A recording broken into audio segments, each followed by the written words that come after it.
Next question number 2. A chord of a circle is equal to the radius of the circle. So it is given that chord and radius are equal. That means this is one chord. AB is one chord. It should be equal to AB. Should be equal to, I am marking O as the center. Should be equal to AO. Should be equal to OB. All these sides are equal because this is radius. This is also radius. Radius should be equal. Correct? All the radii.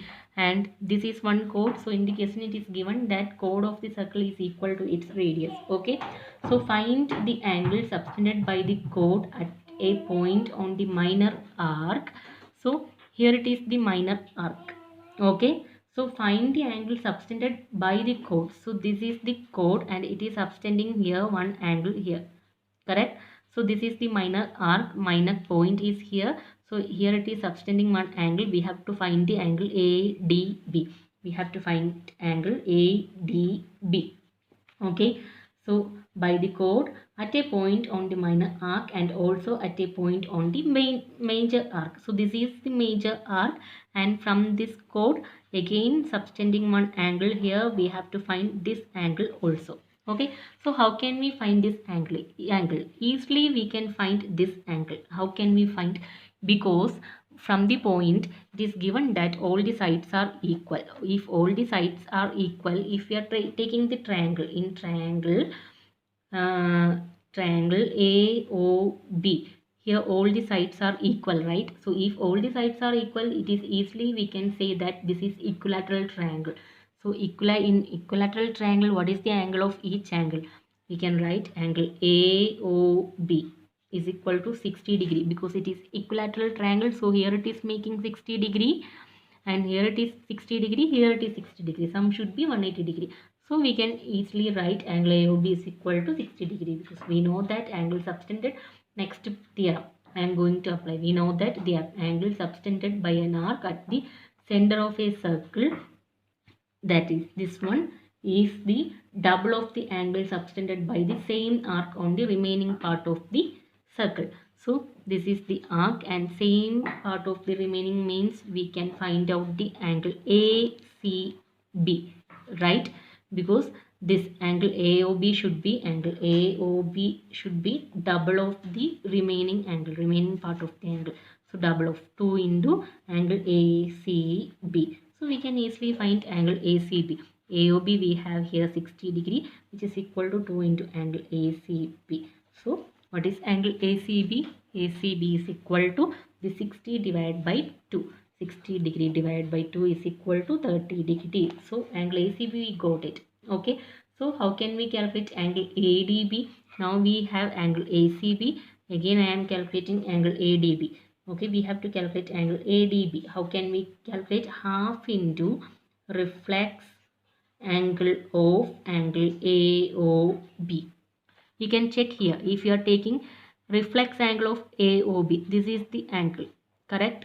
So this angle should be the, if we are taking, this is one arc. So this angle should be the double of this angle, correct? That is the meaning. Just same theorem we are applying here. So we can write angle ADB should be equal to half of this angle, reflex angle. So what is the reflex angle of AOB? 360 minus 60 degree, correct? So that means half into 360 degree minus 60 degree, which is equal to half into 360 minus 60, 300, which is equal to half. 300, half of 300 is equal to 150 degree. Now we got angle ADB is equal to 150 degree. Next question, question number 3. Question number 3 I will show you here. Okay. In the figure, angle PQR, this angle which is given in the question 100 degree, where PQR are the points on a circle. PQR are the points on the circle. Okay, with the chord with the center O. We have to find angle OPR. If you want to find this one, this is the required angle OPR. So OP and OR are the, here OP and OR are the radius, correct? That means these two sides OP and OR are equal. So I am finding first reflex angle POR. How can we find this angle? Because here we have PQR.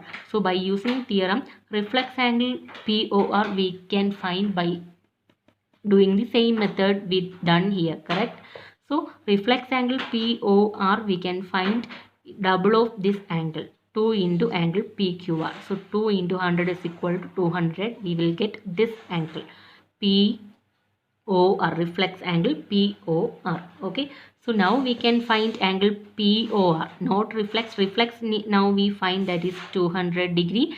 So we can find this one, that is total 360 minus this 200. We will get angle POR, this part, correct? So I written here angle POR is equal to 360 minus 200 is equal to 160 degree. Okay, so again, but rest of the part it is very easy. OP and OR are equal. Okay, so the angle opposite to the equal sides should be equal. That means OPR, this angle should be equal to PRO because these two sides are equal, correct? So we can write here these two angles are equal. Angle OPR is equal to angle ORP, opposite angles of isosceles triangle, opposite angle of two equal sides of the triangle, correct? So if we are taking the triangle OPR, we have here POR is equal to 160 and these two angles are equal. Sum of all these angles should be equal to 180 degrees. So each angle should be equal to 10 because here it is 160. Again, this is equal to 10, this is equal to 10, this is equal to 10. So 160 plus 10 plus 10, which is equal to sum should be 180. So each should be 10. Then only we will get all the sum of the angles of a triangle should be 180, right? So we can write here and triangle POR angle is equal to 160. So angle OPR is equal to ORP is equal to 10 degree angle, some property of triangle we used here. So this is the final answer. Okay.